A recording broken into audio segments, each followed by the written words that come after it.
Purse Strings offers an available for hire network of vetted professionals who specialize in serving women. When you have a life event that has suddenly made money a priority, you can now move forward with a whole new confidence that you're getting advice and services from savvy professionals who are uniquely equipped to serve your needs. Go to pursestrings.co and use our directory of handpicked financial professionals when you're ready to plan for retirement, navigate divorce, buy your next home, fire up your new business, and more. Go to pursestrings.co or check the link in the show notes. Now you can be financially fearless. Thank you, fearless listeners, and go you for hitting play. Please like and subscribe as it helps us grow. Also, share with your friends as we have to keep talking about this shit. Now let's dive in. Coming up on today's edition of Women and Money, the shit we don't talk about, our guest is one of our own Purse Strings approved professionals, financial coach Linda Lingo. Linda is a financial coach helping women with budgeting, investing, and post-divorce matters. Sometimes when women just don't know where to start, we often suggest that they start with a financial coach, and you will learn why in this session. Let's dive in.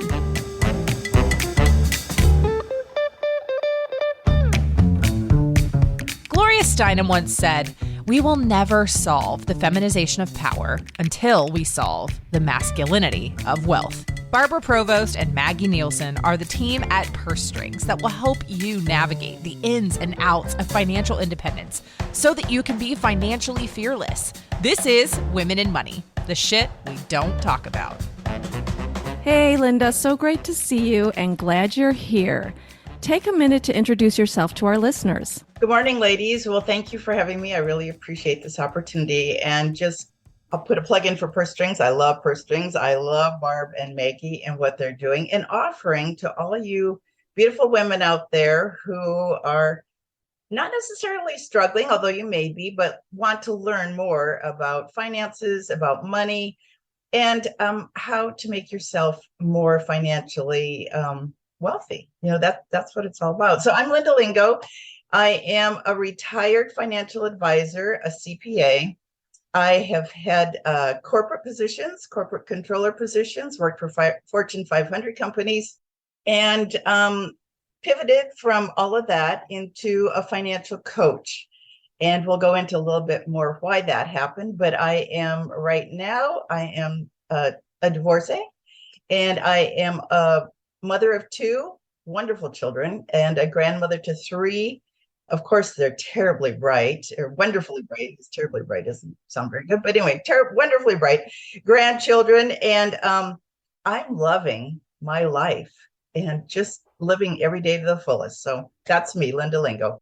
I love that, Linda. I'm so glad you're kind of like the idol of how we want all women to live out their lives. So tell us a little bit about why you became a financial coach. Yeah, so it actually started when I became a financial advisor.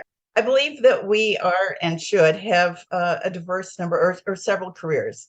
I could not ever just stay in one career for more than 10 years. That was kind of my max. But anyway, at 49, I had a meeting with my financial advisor. It was my annual checkup with my financial advisor. I'm a CPA. I have an MBA in finance, been doing numbers my entire life. I had a couple questions about my statement. So I went in prepared. I had my questions. We, greeted each other, sat down. Of course, now keep in mind, I want to paint the picture. This is a male financial advisor, of course.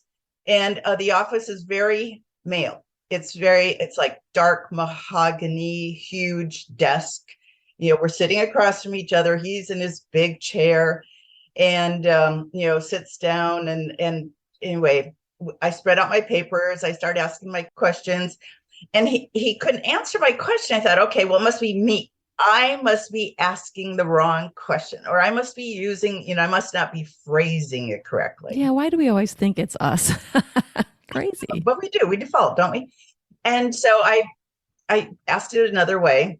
And I mean, we'd been having a conversation, so it wasn't like we started out this way, but I would say this was like 15, 20 minutes into the conversation. And he was getting really frustrated with me. And he finally leans over. Leans over, and my hand, the papers are spread out. I have my hands on him, and I'm trying to take notes and stuff. And he puts his hand on my arm and he goes, honey, now he's younger than I am. Honey, as long as you do what I tell you to do, you will be just fine. And I'm thinking, well, I thought a lot of thoughts, which I won't verbalize right now. But I was so appalled. And I mean, my skin still crawls when I think about that day, that meeting. And so oh, well, thank you very much. I appreciate your reassurance, and I'm gathering up my papers because as far as I'm concerned, that's the end of the conversation. I love as women how we say thank you for that still. We still were like, oh, it's very nice and thank you for that. I know I'm going to leave you, but right now I'm going to be nice to your face. Oh, Maggie, you were so spot on. So I did. So I shook his hand and I walked out and I thought, you will never see me again, buddy. And not only that, but if you treat me like this and I know numbers and I know questions to ask about my retirement account and investments, it was about investments, then how do you treat other women who come in here and really don't have a clue and really are they're really advocating to their financial advisor? And well, I don't do that. So anyway, I went home and I thought, I can be a better financial advisor. Number one, I researched how to become a financial advisor, took all the tests. I mean, it's not quite, but it's almost like taking a CPA test all over again, which was horrendous. But I passed the 66, the 70. I mean, I could, the 77, the 7, the 63, I could do everything. I could sell stocks, bonds, mutual funds, insurance products, you name it. And so I went to work building my practice as a financial advisor in the fall of 2007. Uh-oh. Yikes. Not a good starting time. Oh my gosh. But I did it. I built my practice because women trusted me. They knew that I would not sell them anything that I wouldn't buy myself. And not only that, but that I had their best interest at heart. And I wanted them to understand what they were doing before they made a decision. And so I was a financial advisor for 10 years. I loved it. I built a great practice. And but this is what I found out. So I know this is a long answer to your short question, but no, I love this story. Women want education. They want to understand what they're doing before they make a financial decision. Well, back in the day, and I think it's still fairly true, I won't say all, most financial advisors don't get paid to educate. They get paid to do the investing, so take the money and put it in appropriate investments, and do some financial planning, sell life insurance, and help clients protect, what they've accumulated. But educating takes time, effort, and energy. And that's why I decided to pivot and leave financial advising, leave the investing, and focus on the education and really helping women. You don't know what you don't know. And so that was really my passion, is to help women embrace their financial power so they can change the world. I think it's up to us women, and I do believe we can change the world for the better. So the way I do it is I help women make money their best friend. And your best friend is somebody you want to have with you.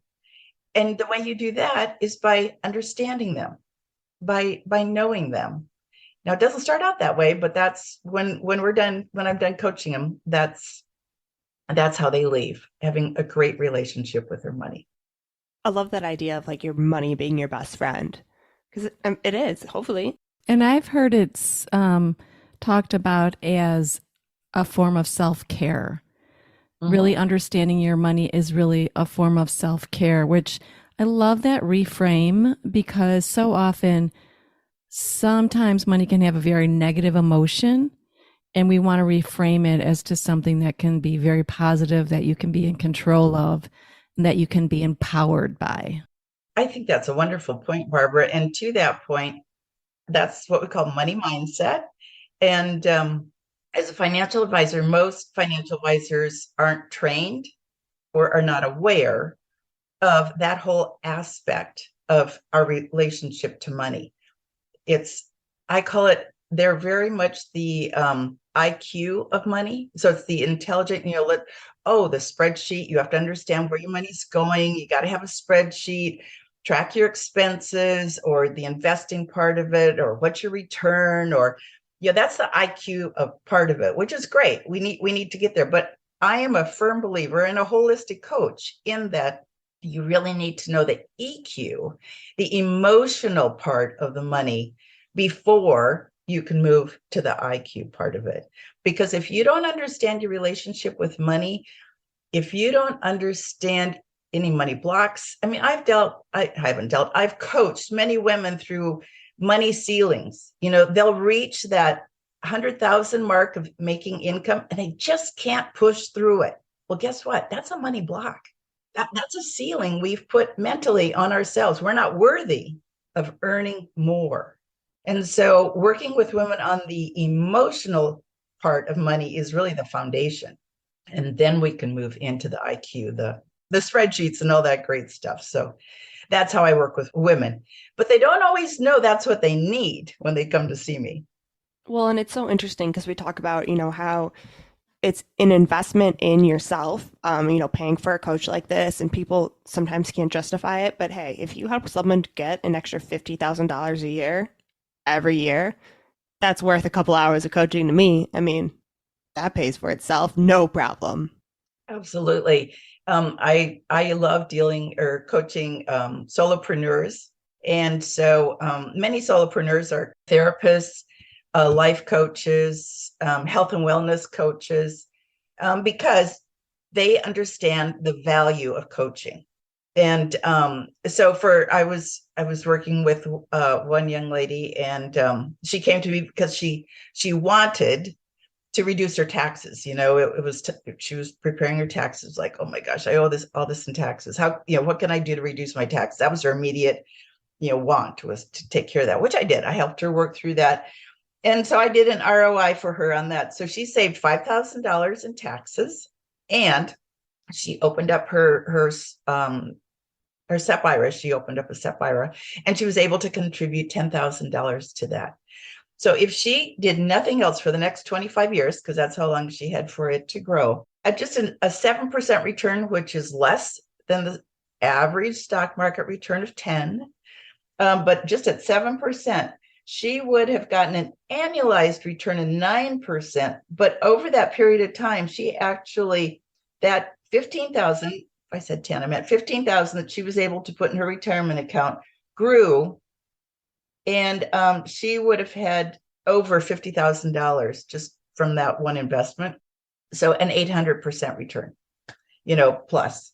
So all that to say is I don't exchange my time for money. I show them, what the ROI is going to be, what their return on their investment is going to be, and why they self-care, why they should be investing in themselves. Absolutely. Yeah, that's such a powerful story. And the number one regret through surveys that women have said is that women wish they would have started investing sooner. That's what women, that's one of their number one regrets. And that's because, it's hard to make up that time when you're investing. And so we always say just a little bit every day or every paycheck or whatever it takes just to invest in yourself in that way.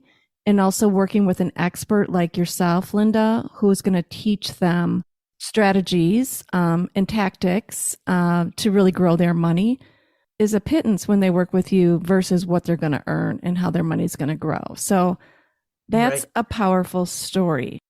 Yeah. And I work with younger people in their 20s too. My daughter is 23. I started her in a Roth IRA last year. $100 a month is what she's putting in there, which isn't the max at all. But if she continues that until she's age 65, she'll have well over $500,000. And that's just in, her Roth IRA. That doesn't include any 401ks or anything else that she may be able to take advantage of down the road when she's, fully employed. So a little bit, taking consistent steps, a little bit at a time, it adds up. And it doesn't have to be difficult either. A lot of my clients say, teach me about investing, which I do. I mean, I love educating them on stocks, bonds, mutual funds, ETFs, index funds, the list goes on. Right now, the big thing is ESG funds, which I totally love. But it doesn't have to be complicated. You and me both. Love it. Yeah. It doesn't have to be complicated. And that's what I want women to know is you can do something as simple as, and, I'm not making this as a recommendation, but it can be simple, like investing in the S&P 500 index. And I always say, keep it low cost. You don't need to be spending over 1% in fees for any investing that you're doing. And those index funds are, a Vanguard index fund is like less than 0.10. I mean, it's less than 0.10% on the dollar. So, you can make it simple and low cost, and that is how you'll get your best return. And like I said, it doesn't have to be complicated at all.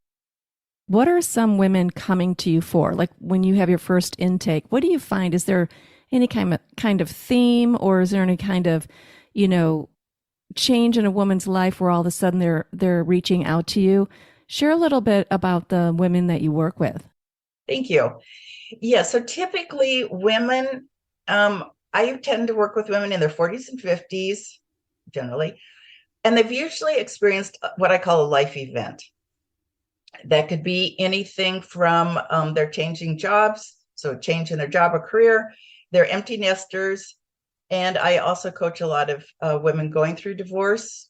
I experienced a divorce. I totally understand what they're going through. And so they're usually looking, for many of them, it's the first time that they've been able to do true self-care, that they've been able to really focus on themselves. Now, coming out of a divorce, that's, not always maybe the best way to do it, but, if that's what it takes, or being empty nesters a lot, it's like, oh my gosh, I don't have the kids that I'm running here and there.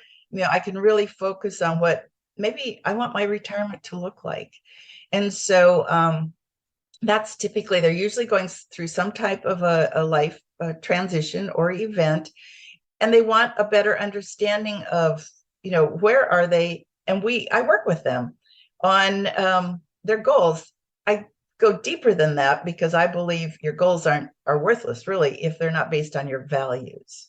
And so we dig deep into what their values are, what they really want their life to look like. I'm a firm believer of, dreaming, don't just take what's in front of you, but let's dream. What do you want your life to look like? Did I think my life was going to look like this 20 years ago? Hell no. But, coming through a divorce, it was the worst time and it was the best time. It was the worst time when I had to write a 6-figure check because I had worked, I had saved, I had my 401k, I had our retirement all planned out. And I'm, true confession, I think part of the reason I stayed in the divorce as long as I did was because of the finances. I knew what we had. I knew what kind of a lifestyle we were going to have, but I couldn't think of myself. I couldn't imagine myself in retirement with that person any longer than what we were already. And I was married 40 years. It was a long marriage, but wow, that's a long marriage, 40 years. It was, but unfortunately, I think it was the money that kept me in there. But anyway, but it was the best thing that ever happened because it set me free. Mm-hmm. I could finally I finally got to know who Linda was. That's awesome. And dream about the life I want, and do fun things like traveling and working remotely and enjoying my grandkids. And so it was also the best thing that ever happened to me. And so I try to help other women see that too. There's nothing worse than being stuck in victimhood. Mm-hmm. And it's easy to do. And I was there for a while. But moving through it, recognize your emotions and your feelings, understanding where they're coming from, and then moving through it and seeing that there is light at the end of the tunnel, that there can be a good life, a better life, the life that you dream of. And so I do help women work through that and then define their values, because your values can change. What your values in your 20s are not your same values in your 60s. And so working through that, because I believe your goals have to be based on your values. I'm actually doing a workshop on this in January. It's called Ditch New Year's Resolutions for Lifestyle Changes That Stick. That's perfect. Mm-hmm. Yeah, because like you say, your values, your goals change. And, I myself have gone through divorce, and as difficult as it is, like you said, it's very freeing. You give up a lot, but you get a lot. And you realize, hey, I only have one life to live. I need to live it in a way that makes me happy and joyous and respected, and all of those things that we all need. So, yeah, coming through it and having a coach like you in your hip pocket would be super cool. Yeah, exactly. So I help them through that. I've definitely helped widows, same but different situation. They're losing someone, so it's both, it's grief, but working through that.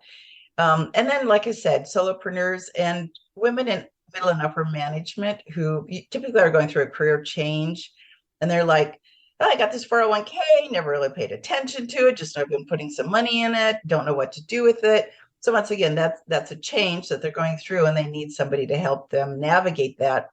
And then navigating that, they understand, oh, they have to do a deeper dive. I think I like solopreneurs because, well, I think it's a CPA that kind of comes out of me. It's like, I help them look at their P&L, because so many times, they're good at what they do, but not necessarily how the numbers fall out. A lot of times they don't realize some of the tax deductions they could be taking, saving even more in taxes. And obviously retirement planning for me is a huge thing, because, you kind of touched on it, Barbara. One of women's biggest regrets is not investing earlier. But the reason we also have this catch up, we need to catch up, if there's such a thing, is look at the breaks we take. Where many of us are stay-at-home moms for a certain period of time, and then we go into the workforce, and then we might pull back for some reason. Or I have several clients who are taking care of their parents and their grandkids, and so we're called the sandwich generation right now. And so, working with that, so we take these breaks and we don't have income. And so our 401ks, I don't remember the exact number, but it's like half of what a typical man's 401k balance is. So yes, we do have to understand that we do need to take this into our own hands and not abdicate it to somebody else, whether that's our spouse, whether it's our financial advisor, and really be willing to learn. And it's not overwhelming. That's the other thing I hear. Oh, it's overwhelming. I'm not good with money. And my advice to women is, you don't have to be an expert, but you do have to be willing to learn. And one easy way to do it is to spend 5 to 10 minutes a day listening to anything about money, like this podcast. I love this one because of the diverse topics that you guys address. There's a lot of podcasts out. If you're going for a walk, put on your headphones, listen to a podcast, or read something, whether it's the Wall Street Journal, whether it's, even a book. There's so many books out there. Just take 5 to 10 minutes. It doesn't have to be an hour out of your day, but if you just take 5 to 10 minutes every day, just to start picking up on the lingo and understanding it a little bit better, it will start to resonate with you, and you will start hearing topics and words and just get more familiar with it. And that's a great way to start. It's a great piece of advice, because it is all about just getting started and jumping in. And we're not asking you to be a certified financial professional.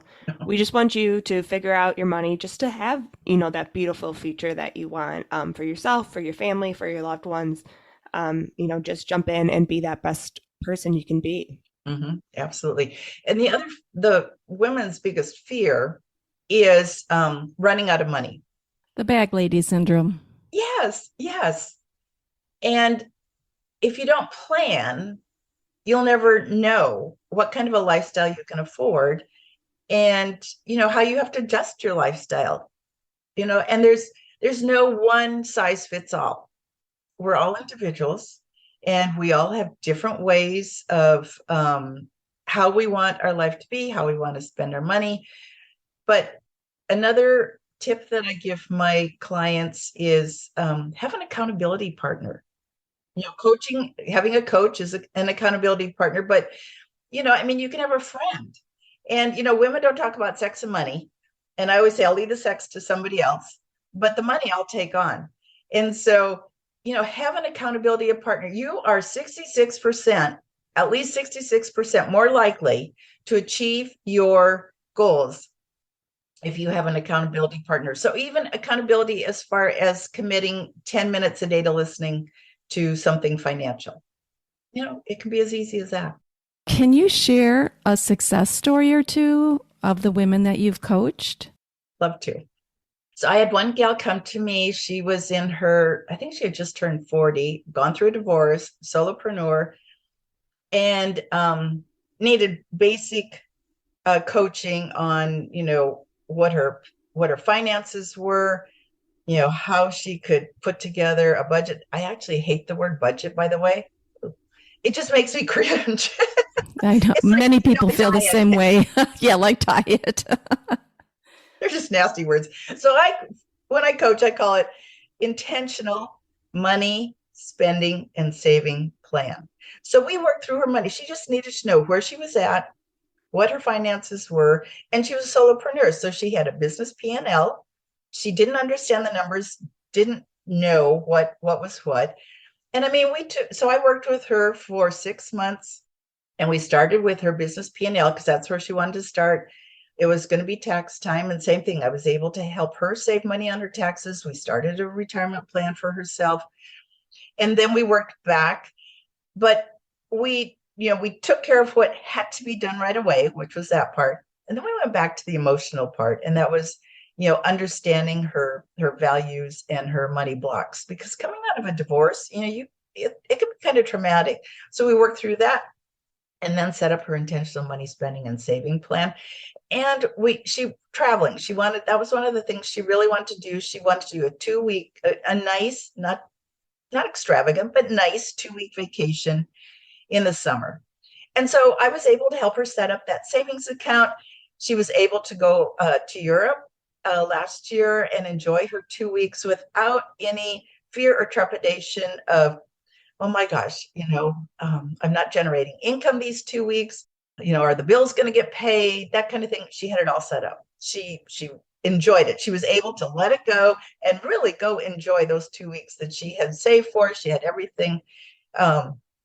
She had a savings account for what I call, your irregular income when you're self-employed, because those peaks and valleys, they happen. Yeah. Set that up.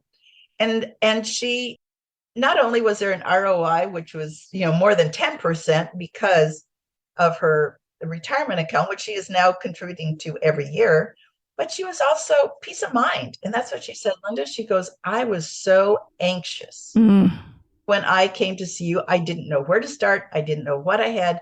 I knew I was good at what I did, but I had no idea about the monies. And I just one step at a time. We figured out where she was, where she wanted to be, and put that roadmap together and just took it step by step. And so she is one of my greatest testimonials. She goes, without you, I wouldn't be in the place I am. I've got my retirement set up and my savings, and I'm very intentional about where I spend my money because I want to make sure it's what is in alignment with my values. I love that. It's a great story, and the price of peace of mind is priceless. You can't put a worth on that. And so, yeah, again, you get that investment many times over, just having that peace of mind, enjoying your trip, and making every dollar that you earned really worth it. Mm-hmm. Exactly. Thanks, Maggie. And so, before we wrap this up here, do you have any pieces of advice, how women can start helping themselves with their finances? Any top tips that you have for us? Well, first of all, I would say, start educating yourself, like I said. So spend a few minutes every day listening to podcasts, reading something. the next tip I would say is, look at where you're spending your money. And that might not always be a fun thing to do, but you really need to get intentional with where your money is going. An exercise I take my clients through is a values exercise. If you know your values, great. Then are your goals in alignment with your values? If you don't know your values, then I would say take some time. This is a great time of year to sit down and work through your values so that your goals are in alignment. Or you can take my workshop January 14th. It's only 2 hours, and figure it out then. We're going to be working through that. And then, like I said, have an accountability partner really does up-level your chances of follow-through. And I would say those are the primary things just to get started. Those are great tips. I mean, yeah, you just got to get started, get familiar with money and with your numbers, and just kind of get in there. It's how do you eat an elephant? One bite at a time. Yeah, that's perfect. Well, I think we're going to end it right here. Linda, you've given so much value. The work that you do for women is so important. We appreciate you so much and so glad you're part of our Purse Strings community. So how can people get a hold of you, Linda? Yeah, lindalingo.com. Linda@lindalingo.com is my email. And I'm on LinkedIn and YouTube. I have a YouTube channel, so if you're more of a visual person, you can watch my videos. And I am Money Mama Mentor on Instagram. My daughter came up with that, so. Perfect. We love that. And also at pursestrings.co is one of our Purse Strings approved professionals. So until next time, thank you for listening.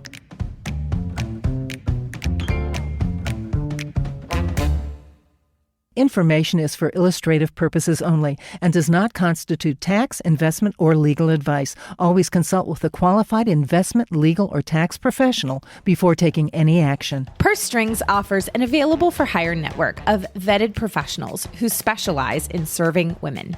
When you have a life event that has suddenly made money a priority, you can now move forward with a whole new confidence that you're getting advice and services from savvy professionals who are uniquely equipped to serve your needs. Go to pursestrings.co and use our directory of handpicked financial professionals when you're ready to plan for retirement, navigate divorce, buy your next home, fire up your new business, and more. Go to pursestrings.co or check the link in the show notes. Now you can be financially fearless.